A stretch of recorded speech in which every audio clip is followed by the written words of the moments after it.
Assalamualaikum warahmatullahi wabarakatuh. Halo semuanya, saya Gina Ramadana ingin mempresentasikan bab 1-10 negosiasi. Di bab 1, kita akan membahas the nature of negosiasi. Negosiasi adalah suatu bentuk pengambilan keputusan di mana dua pihak atau lebih untuk menyelesaikan kepentingan mereka yang berlawanan. Penyebab negosiasi ada 3, menyepakati cara untuk berbagi sebuah keputusan, menciptakan sesuatu yang tidak dapat dilakukan oleh masing-masing pihak, dan yang terakhir, menyelesaikan masalah atau perselisihan. Ada 6 karakteristik negosiasi. Yang pertama, adanya dua pihak atau lebih. Yang kedua, adanya konflik kebutuhan dan keinginan antar pihak. Yang ketiga, para pihak bernegosiasi berdasarkan pilihan. Yang keempat, adanya proses memberi dan menerima. Yang kelima, para pihak lebih suka berunding daripada berkelahi. Dan yang keenam, negosiasi yang berhasil melibatkan pengelolaan barang yang berwujud dan penyelesaian barang yang tak terwujud. Kemudian ada 4 faktor pendorong dinamika persaingan. Yang pertama, ada persaingan, tekanan waktu, sorotan, dan kehadiran pengaruh. Di bab 1, kita juga belajar ketergantungan. Ada zero sum atau distributif, dan yang kedua ada non-zero sum atau integratif. Di bab 1 bukan hanya mempelajari negosiasi dan ketergantungan, tetapi ada konflik. Konflik adalah ketidaksepakatan atau oposisi yang tajam, seperti kepentingan, ide, dan lain-lainnya. Konflik dihasilkan dari interaksi orang-orang yang saling bergantung, yang merasakan tujuan yang tidak sesuai dan campur tangan satu sama lain dalam mencapai tujuan tersebut. Lalu ada fungsi dan manfaat konflik. Yang pertama itu lebih mampu dan kritis dalam menangani masalah. Yang kedua, memperkuat hubungan dan meningkatkan moral. Yang ketiga, meningkatkan kesadaran akan diri sendiri dan orang lain. Yang keempat, konflik meningkatkan pengembangan pribadi dan psikologis. Bab 2, kita mempelajari strategi dan taktik distributif. Menetapkan tujuan dan posisi awal. Yang pertama itu ada tawaran awal, yaitu posisi menguntungkan bagi si pembuka negosiasi. Yang kedua ada tujuan, posisi negosiasi yang mengharapkan hasil realistis dan ideal. Yang ketiga ada batas terendah, negosiasi dihentikan karena kedua belah pihak tidak sepakat. Jari posisi dan tujuan lawan. Salah satu kunci sukses dalam distributif adalah kemampuan untuk mengumpulkan informasi mengenai resistance points lawan. Semakin banyak informasi yang didapatkan, negosiator semakin dekat dengan kesepakatan yang lebih menguntungkan. BATNA, Best Alternative to a Negotiate Agreement. BATNA adalah alternatif terbaik yang dapat diambil jika negosiasi gagal. Memiliki kelemahan, walaupun dia dapat menghasilkan hasil yang memuaskan bagi satu pihak, model ini cenderung merusak hubungan jangka panjang karena sifatnya yang kompetitif dan berfokus pada win-lose solution. Bab 4 kita membahas negosiasi strategi dan perencanaan. Dimensi dalam negosiasi ada 2, ada tujuan substantif dan tujuan hubungan. Tujuan substantif, hasil yang ingin dicapai, sedangkan tujuan hubungan, kualitas hubungan antara pihak-pihak yang terlibat. Langkah penting dalam perencanaan negosiasi. Yang pertama, menilai konteks sosial. Yang kedua, menentukan tujuan. Yang ketiga, mengidentifikasi isu-isu utama. Yang keempat, memahami kepentingan pihak lain. Lalu, yang kelima ada perencanaan strategi. Dan yang terakhir ada evaluasi dan penyesuaian.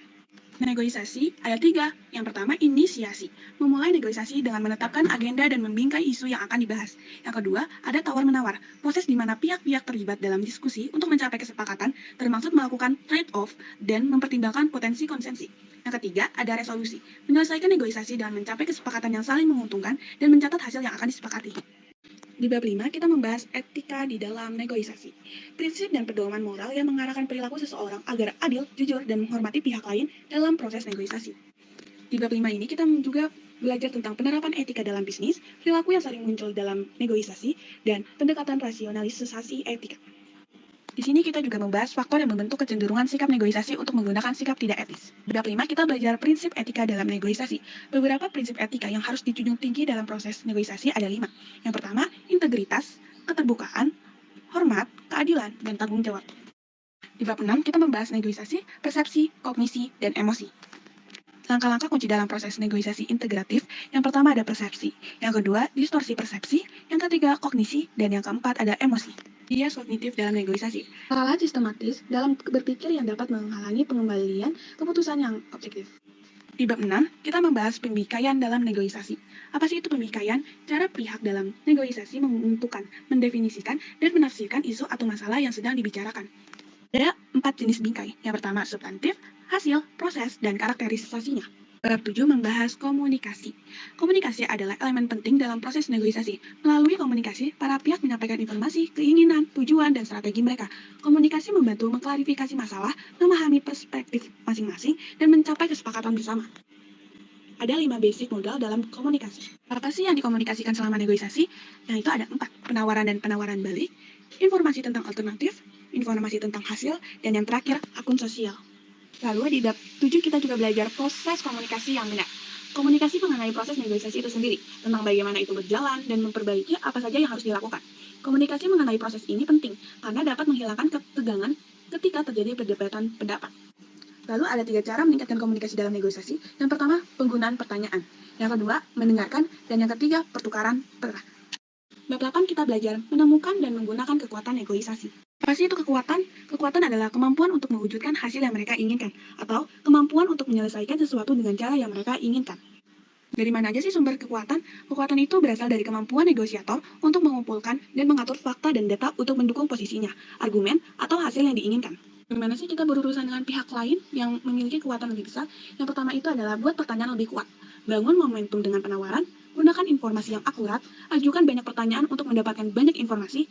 Yang terakhir, jangan melakukan perjanjian ambil atau tidak sama sekali. 9. Kita belajar pengaruh dalam negosiasi. Pengaruh adalah kemampuan untuk mengubah sikap perilaku atau persepsi orang lain. Dalam konteks negosiasi, pengaruh merujuk pada upaya yang dilakukan oleh seseorang negosiator untuk mempengaruhi pihak lain agar mendapatkan hasil yang diinginkan.